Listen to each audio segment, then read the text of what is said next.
ഇന്ന് നമുക്ക് വളരെ വ്യത്യസ്തമായ ഒരു സ്റ്റൈലിൽ ഒരു ഫിഷ് കറി എങ്ങനെയാണ് ഉണ്ടാക്കുന്നതെന്ന് നോക്കാം.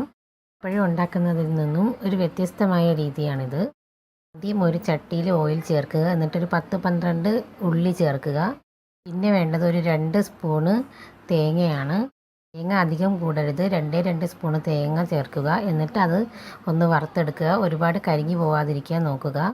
ഇനി അതിലോട്ട് 1/4 ടീസ്പൂൺ മഞ്ഞൾപ്പൊടി, 3 ടേബിൾ സ്പൂൺ കാശ്മീരി മുളക് പൊടി, 1 ടീസ്പൂൺ സാധാരണ മുളക് പൊടിയും ചേർക്കുക. എരി വേണമെന്നുണ്ടെങ്കിൽ 1 ടേബിൾ സ്പൂൺ വരെയൊക്കെ ചേർക്കാം, 1-2 ചേർക്കാം. ഇനി അത് പച്ചമണം മാറുന്നത് വരെ വഴറ്റുക. ഇനി ഈ അരപ്പ് നമുക്ക് വെള്ളം ചേർത്ത് നന്നായിട്ട് പേസ്റ്റ് പോലെ അരച്ചെടുക്കാം. അടുത്ത വേറൊരു ചട്ടിയിൽ ഓയിൽ ചേർത്ത് ഒരു 10 ഉള്ളിയും 1-2 ടേബിൾ സ്പൂൺ ഇഞ്ചി വെളുത്തുള്ളി പേസ്റ്റും ചേർത്ത് നന്നായിട്ട് വഴറ്റണം. ചതച്ച് വേണം ചേർക്കാൻ. വഴറ്റിയതിന് ശേഷം നമ്മൾ ഈ അടിച്ച് വെച്ചിരിക്കുന്ന അരപ്പ് ചേർക്കുക. അരപ്പ് ചേർത്തതിന് ശേഷം ഒരു 1/2 കപ്പ് വെള്ളം ഇതിലോട്ട് ഒഴിച്ചു കൊടുക്കുക.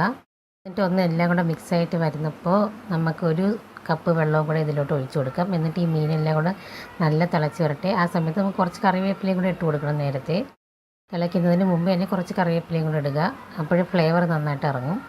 ഇനി തിളച്ചൊക്കെ വന്നു കഴിഞ്ഞതിന് ശേഷം ഇതിലോട്ട് നമുക്ക് ഫിഷ് ചേർക്കാം. ഞാനിവിടെ ചൂരയാണ് ചേർക്കുന്നത്. എല്ലാം കൂടെ നമുക്ക് നന്നായിട്ടൊന്ന് മുക്കി വയ്ക്കണം. അപ്പോൾ ഞാൻ ഫിഷൊക്കെ ഇവിടെ നന്നായിട്ട് മുക്കി വയ്ക്കുന്നുണ്ട്. ഇനി ഇത് നമുക്ക് നന്നായിട്ട് ഒരു 10 മിനിറ്റൊക്കെ ഇത് നല്ല രീതിയിൽ തിളപ്പിച്ചെടുക്കുക. ആ സമയത്ത് കറിയൊക്കെ അത്യാവശ്യം ഒന്ന് കുറുകി വരികയും നല്ല ഒരു തിക്ക് ഗ്രേവി ആയിട്ട് മാറുകയും ചെയ്യും. ഈ റെസിപ്പി എനിക്കൊരു യൂട്യൂബ് ചാനലിൽ നിന്ന് കിട്ടിയതാണ്. കണ്ടപ്പോൾ ഡിഫറെൻറ്റ് സ്റ്റൈലായിട്ട് എനിക്ക് തോന്നി, അങ്ങനെ ഞാൻ ട്രൈ ചെയ്തതാണ്. അപ്പോൾ എനിക്ക് നന്നായിട്ട് ഇഷ്ടപ്പെട്ടു, അതാണ് നിങ്ങളുമായിട്ട് ഞാൻ ഷെയർ ചെയ്യുന്നത്. അപ്പോൾ ഇത് മീനൊക്കെ നന്നായിട്ട് ഈ സമയം കൊണ്ട് തിളച്ച് വരുന്നുണ്ട്. ഇതിലോട്ട് കുറച്ച് കറിവേപ്പില കൂടെ ചേർക്കുക. ഇതിലോട്ട് ഓയിലും കൂടെ ചേർത്ത് എടുക്കുക. അപ്പോഴും നമ്മുടെ ഗ്രേവിയൊക്കെ തിക്കാവുന്നുണ്ട്. കുറച്ച് നേരം ഇരിക്കുമ്പോൾ ഇത്തിരി കൂടെ തിക്കായിട്ട് വരും. ഈ റെസിപ്പി കിട്ടിയ യൂട്യൂബ് ചാനലിൻ്റെ നെയിം വേണമെങ്കിൽ നിങ്ങൾ കമൻറ്റിൽ പറഞ്ഞാൽ മതി, ഞാൻ റിപ്ലൈ തരുന്നതായിരിക്കും. അടുത്തൊരു വീഡിയോ ആയിട്ട് വീണ്ടും വരുന്നതാണ്. താങ്ക്